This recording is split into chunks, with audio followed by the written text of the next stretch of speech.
Ta faɗi tarihin karatuna kuma tana son ta ji yaya tarihin neman kuɗi na ko kuma kasuwanci na.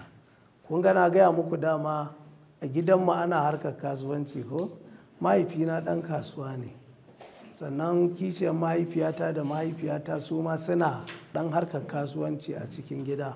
Kuma na gaya muku ina zuwa ƙauyuka in ɗan siyo kayan hatsi ko in kawo musu, har kuma na fara siyarwa da wasu makota. To haka ne ta tafiya, wannan tsarin shi ne ta yi har sai da na shiga jami'a. Duk lokacin da ba ni da lectures to ba na zama, ni ne ƙauyuka na kusa da na nesa, har na fara nesa abin da ya shafi irin su Yobe, su Maiduguri, su Bauchi. Zan je in siyo kayan hatsi, na buɗe shago, na sa wani yaro a ciki shine kamar manaja na. Duk lokacin da bani da lecture a makaranta, yanzu ina muku maganar bayan na taho sakandare na shiga jami'a kenan. In dai bani da lecture to na tafi kasuwa siyo kaya. Kuma ba wai ina tsayawa ba ne kawai abu ɗaya ko biyu, duk abin da na ga in na kawo shi zan ci riba to kawai zan siyo. To haka na dinga yi, kuma da wannan abin haka nake ta biyan kuɗin registration, nake biyan kuɗin makarantata, nake ɗaukar ɗawainiyar kaina ga baki ɗaya rayuwata. Haka nake har ina taimakawa ma ƙannena da abokai. To lokacin da tafiya ta nisa, har kusan lokacin da na zo ƙarshen shekara ta digiri program, abin da nake kenan ban daina ba. To sai ya zamanto da zan tafi sabis, sai tun da zan yi nisa an tura ni jihar Bayelsa. To sai akwai babban yaro na sai ya zama shine manaja na.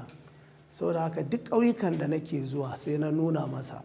Saboda haka shi ma ya san ranakun da ake zuwa kowace kasuwa, akwai ta Litinin, akwai ta Talata. Saboda haka har na tafi NYSC, harkar kasuwanci na bai tsaya ba. Tafiya har na je na dawo.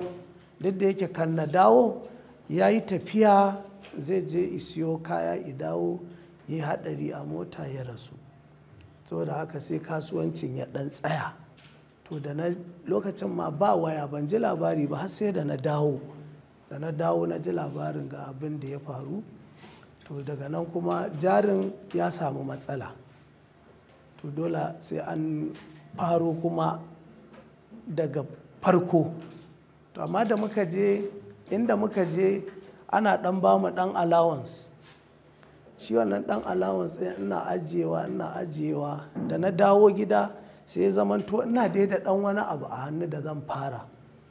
To sai na ƙara ci gaba dai da wannan sana'ar.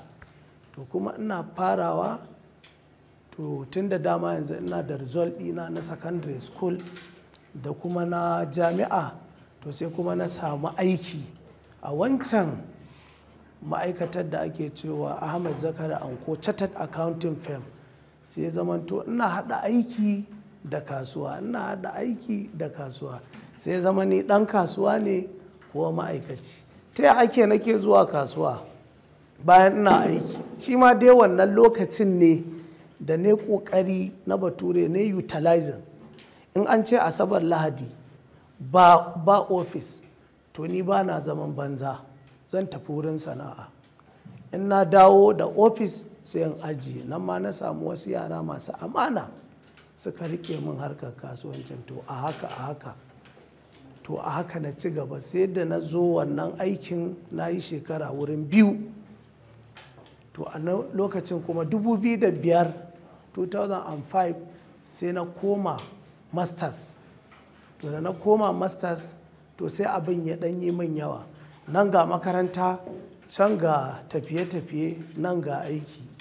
Saboda haka sai na ga inda ina son in samu karatu sosai, to wannan aikin sai na haƙura da shi. Sai na rubuta takarda, sai na bar aiki. Sai na ci gaba da karatuna na digiri na 2 da neman kuɗi. Kankace me na gama digiri na 2 kuma harkar kasuwanci na ta yi ƙarfi. saboda haka sai na dawo sai na ci gaba da harkar kasuwa ta a Dawanau, don jari na yi karfin da kuma yanzu ba a unguwa nake ba, ya yi karfin da kasuwa na nema a Dawanau da babbar rumfa ina kai kaya tirela to nan ma da abin ya girma sai kuma wani abokina yana Kwana Singa, sai nan ma igayyace ya ce a to ai da ka zo Kwana Singa mana ka zo mu haɗa hannu mai abin da ake cewa partnership, mu haɗa kamfani. Sai na ce to ai ba damuwa, sai muka zo muka fara wannan business din a Kwana Singa a matsayin partnership. Ni nake zama a shago, shi kuma ya kawo kuɗi muka haɗa muke wannan business din. To daga nan ake ta yi har kuma inda aka kawo yanzu. Saboda haka an fara da karatu ana haɗa da kasuwanci, daga ƙarshe kuma an gama karatu sai kuma kasuwancin sai aka ci gaba da yi har kuma Allah ya kawo ni a yau maganar da nake muku ina wannan kasuwar ta Singa. Haske mai leƙa gidan kowa Afirka TV. TV3 tafarkin rayuwa.